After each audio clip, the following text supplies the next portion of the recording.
Hello दोस्तों, आज मैं चार्म ऑफ द पेट की 4 एपिसोड को एक्सप्लेन करने जा रही हूँ। लेकिन अगर आप लोगों ने इसकी पहले वाली एपिसोड को नहीं देखा तो मेरे चैनल पर आप लोगों को वो भी मिल जाएंगी। जल्दी से जाके पहले उसे देख ले ताकि आपको नेक्स्ट आने वाली स्टोरी का पता चल सके। लास्ट एपिसोड में हम लोगों ने एक बैटल का सीन देखा था जो कि 2 आइलैंड के दरमियान में होनी थी। मोयान की टीम का मुकाबला किलियो की टीम के साथ होना था। वहाँ पर एक स्पिरिचुअल नेट बना दिया गया था जिसके अंदर सिर्फ सोल बीस्ट ही जाके फाइटिंग कर सकते हैं, जबकि मास्टर्स को बाहर रहना था। मोयान का सोल बीस्ट यानी कि मोक्सी यहाँ पर कमजोर पड़ता है, तो उसकी टीम मेंबर कहते हैं कि हमें उसे वापस बुला लेना चाहिए। वो तो वापस आना चाह रही थी, लेकिन यहाँ पर एक दूसरा मॉन्स्टर एक शेल क्रिएट करता है जिसकी वजह से वो बाहर ही नहीं आ पा रही थी। अपनी आज की एपिसोड का आगाज भी हम लोग यहाँ से ही करते हैं, जहाँ मॉक्सी को देखते हैं कि वो तो शेल के अंदर कैद होकर रह गई थी। वो बाहर ही नहीं आ पा रही थी क्योंकि ये सब तो मिस्टर काओ की एक चाल थी, क्योंकि वो जानते थे कि वो किसी भी तरह से मोयान के सोल पेट को उससे दूर कर देंगे तो उसकी एनर्जी काफी ज्यादा लो हो जाएगी और उसका नाइटमेयर निकल के उसकी सारी एनर्जी ऑब्जॉर्ब कर लेगा, जिसके बाद तो वो मर जाएगा। मॉक्सी तो शेल के अंदर कैद होकर रह गई थी। वो अपने पंजों के साथ उसे मार मार के तोड़ने की कोशिश कर रही थी, लेकिन वो शेल इतना ज्यादा स्ट्रॉन्ग था कि उसके काफी ज्यादा अटैक करने की वजह से भी नहीं टूट रहा था। बाहर मोयान भी इस सिचुएशन से काफी ज्यादा परेशान था और उसके बाकी सभी टीम मेंबर्स भी देख रहे थे कि अंदर कोई ना कोई तो साजिश जरूरी हो रही है। और यहाँ पर मॉक्सी पर अटैक करने के लिए बाकी सभी सोल बेस भी इकट्ठा होकर आ गए थे। मिस्टर काओ तो ये देख के काफी ज्यादा हंस रहे थे कि अब मैं देखता हूँ कि सोल पेट तुम्हारी किस तरह से बाहर आ सकती है। मोयान, तुम तो बुरी तरह से फंस गए हो।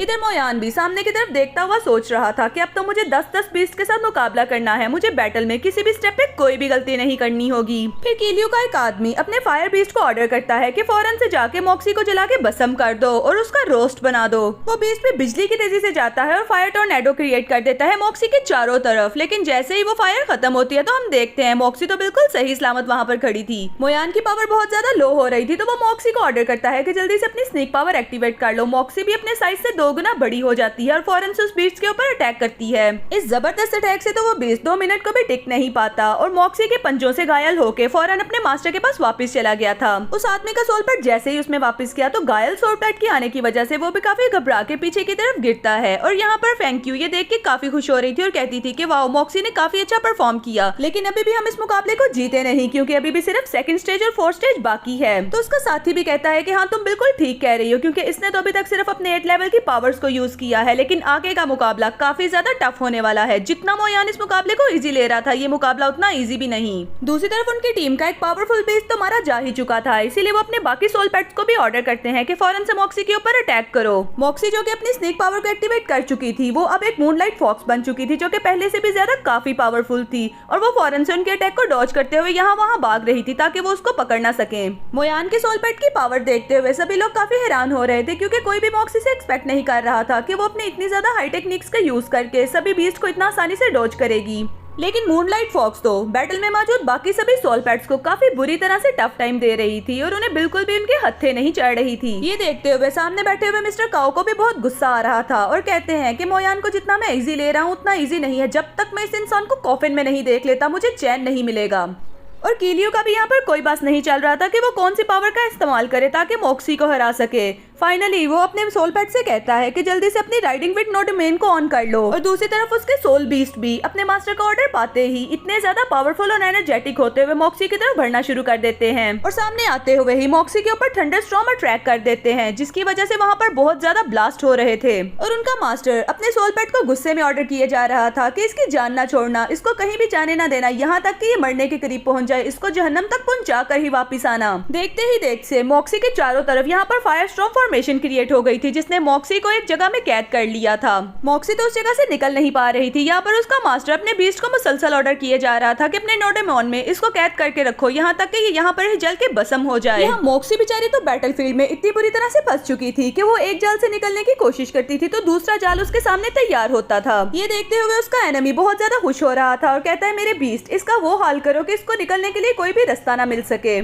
फिर बैटलफील्ड में हम लोग मॉन्स्टर को देखते हैं कि वो अपनी फायर फ्रेंड्स के जरिए मॉक्सी को रोकने की कोशिश कर रहे थे। मोयान जानता था कि उस तरफ कोई खतरा हो सकता है, इसीलिए अंदर से ही मॉक्सी को ऑर्डर करता है कि मॉक्सी उस तरफ को ना जाना। लेकिन मॉक्सी बेचारी भी क्या करती, उसके पास तो भागने का कोई रास्ता नजर नहीं आ रहा था, इसीलिए वो दूसरी तरफ को ही भागना शुरू करती है। फिर सभी बीस्ट एकदम से मिलकर उसके ऊपर अटैक करते हैं और कुछ अटैक की वजह से तो मॉक्सी घायल भी हो गई थी। बैटलफील्ड के अंदर मॉक्सी बुरी तरह से घायल होने की वजह से तड़प रही थी, जबकि उसके बाहर तो मोयान बुरी तरह से तड़प रहा था क्योंकि वो दोनों तो एक दूसरे के सोल पेट थे ना। दरअसल दोस्तों इस बात के बारे में तो हम जानते ही हैं कि मॉक्सी की पावर मूनलाइट के साथ ही रिचार्ज होती है, इसीलिए जैसे ही हमने आसमान की तरफ देखा कि बादल मून के आगे से हट जाते हैं तो मॉक्सी की पावर भी यहाँ पर रिचार्ज हो गई थी। मूनलाइट पाते ही मॉक्सी दोबारा फिर से पावरफुल हो जाती है और उन बीस्ट के ऊपर एक जोरदार अटैक करती है। इस जोरदार अटैक की वजह से वो सारे बीस्ट पीछे को जाके गिरते हैं और उनके मास्टर भी ये देख के काफी हैरान हो रहे थे। दूसरी तरफ आसमान में हमें कुछ ईगल्स के ऊपर 2 मास्टर उड़ते हुए नजर आते हैं जो कि कह रहे थे कि हम एक आइलैंड में जा रहे हैं, लेकिन अभी हमें कंपटीशन वाले आइलैंड की तरफ नहीं जाना चाहिए। हमें अलायंस आइलैंड की तरफ जाते हुए इस बात का इंतजार करना होगा कि अगर उन्हें हमारी जरूरत पड़े तो उनकी मदद के लिए हम फौरन से पहुंच जाएं। फिर वो ग्रैंड मास्टर अपने जूनियर को ऑर्डर करके कहते हैं कि तुम दूसरी आइलैंड में चले जाओ, वहाँ पर जाके तुम इस बात का ध्यान रखना कि अगर हमारी जरूरत पड़े तो तुम हमें कॉल कर सकते हो। उससे पहले मेरा नहीं ख्याल कि बैटल में मेरा कोई भी काम बनता है। ये कहकर वो दोनों अलग अलग दिशाओं की तरफ उड़ जाते हैं। दूसरी तरफ दोबारा फिर से हम बैटल सीन में आते हैं जहाँ पर ये लड़ाई अभी भी जोरों शोर से जारी थी। मॉक्सी तो यहाँ पर उन बीस्ट का अच्छे से मुकाबला करती है और स्टेज पे बैठे हुए दूसरे आइलैंड के जनरल मास्टर ये देख के उठ खड़े होते हैं और कहते हैं कि लगता है कि इस फाइटिंग में अभी भी कुछ कमी बाकी है, क्योंकि ये फाइटिंग किसी भी तरफ को नहीं हो रही और इस साल का कंपटीशन तो बाकी सभी सालों के कंपटीशन से काफी ज्यादा डिफरेंट और डिफिकल्ट होता जा रहा है और हमें कुछ समझ नहीं आ रही कि कौन विन करेगा। मिस्टर काओ भी यहाँ पर उस मास्टर की बातें सुन लेते हैं तो उसके शैतानी दिमाग में एक आइडिया आता है। वो फौरन से अपनी पावर्स को एक्टिवेट करते हुए मोयान की सोल के साथ इंटरेक्ट करना शुरू करता है और उसकी सोल को बहुत ही बुरी तरह से जकड़ लिया था और मोयान की सोल को टेलीपोर्ट करते हुए एक दूसरे ही वर्ल्ड में ले जाते हैं जहाँ उसकी सोल बहुत ज्यादा शूक कर रही थी और वाइब्रेट भी। फिर अपने आप से कहते हैं कि मोयान तुम्हें तो मैं जिंदा नहीं छोड़ूंगा, तुम मेरी ताकत को तोड़ना चाहते थे, तुम मुझे नीचा गिराना चाहते थे, लेकिन ऐसा तो मैं कभी होने नहीं दूंगा।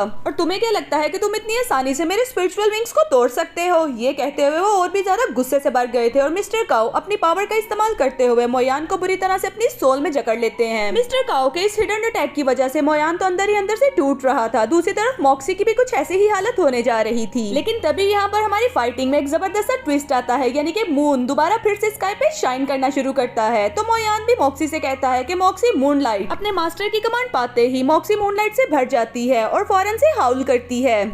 ये देख के फैंक्यू भी काफी खुश होती है और कहती है कि अब तो स्टोरी में ट्विस्ट आने वाला है, क्योंकि मॉक्सी यहाँ पर बाकी बचे हुए 6 बीस्ट के ऊपर बारी पड़ने वाली है। फिर मोयान भी अपनी सारी पावर इकट्ठे करते हुए मॉक्सी को ऑर्डर करता है कि मॉक्सी जल्दी से इन सबका खात्मा कर दो और किसी एक को भी जिंदा ना छोड़ना। दूसरी तरफ वो पागल बीस्ट जो कि इस बात को नहीं जानते थे कि मॉक्सी में अब मूनलाइट भर चुकी है, वो तो धीरे धीरे करके उसकी तरफ ऐसे बढ़ रहे थे कि जैसे उसे चुटकियों में ही मार देंगे। तो मॉक्सी भी मोयान की आवाज सुनते ही, यानी कि उसने उसको कहा था कि अपनी मून ब्लेड की पावर को एक्टिवेट करो, अब ये बात सुनते ही मॉक्सी भी अपनी मून ब्लेड पावर को एक्टिवेट करके उन सारे बीस्ट के ऊपर हमला करती है। मॉक्सी के लिए थोड़ा मुश्किल हो रहा था कि सबसे पहले कौन से वाले बीस्ट पे अटैक करे, लेकिन फिर भी वो क्रैब बीस्ट को चूज करती है और सबसे पहला अटैक यानी कि मून ब्लेड के साथ उसके ऊपर अटैक करती है। मॉक्सी की इतनी पावरफुल मून ब्लेड पावर को वो क्रैब 1 मिनट भी ना झेल पाया और बाकी घायल होते हुए अपने मास्टर के पास वापस लौट गया, जिसकी वजह से उसका मास्टर भी नीचे गिरता है। दूसरी दफा मोयान मॉक्सी को ऑर्डर करता है कि अब अपनी वाइल्ड कैट की पावर्स को एक्टिवेट करो। अब की दफा मॉक्सी का मुकाबला एक थ्रोन डीमन के साथ था जो कि एक टोर्नेडो की सूरत में उसकी तरफ बढ़े आ रहा था, लेकिन मिस्टर काओ के इरादे तो पता नहीं क्या ही चल रहे थे, इसीलिए वो उस थ्रोन डीमन को भी लॉक करते हैं। फिर मॉक्सी का मुकाबला एक अजीबोगरीब बीस्ट से होना था जिसके ऊपर काफी ज्यादा पॉइजनस नीडल्स थी, जबकि बैटल के दूसरी तरफ मोयान घायल होकर नीचे गिर रहा था और मॉक्सी को ऑर्डर कर रहा था कि Moxie please in poisonous needle से केयरफुल रहो। मॉक्सी उसकी तरफ भागे जा रही थी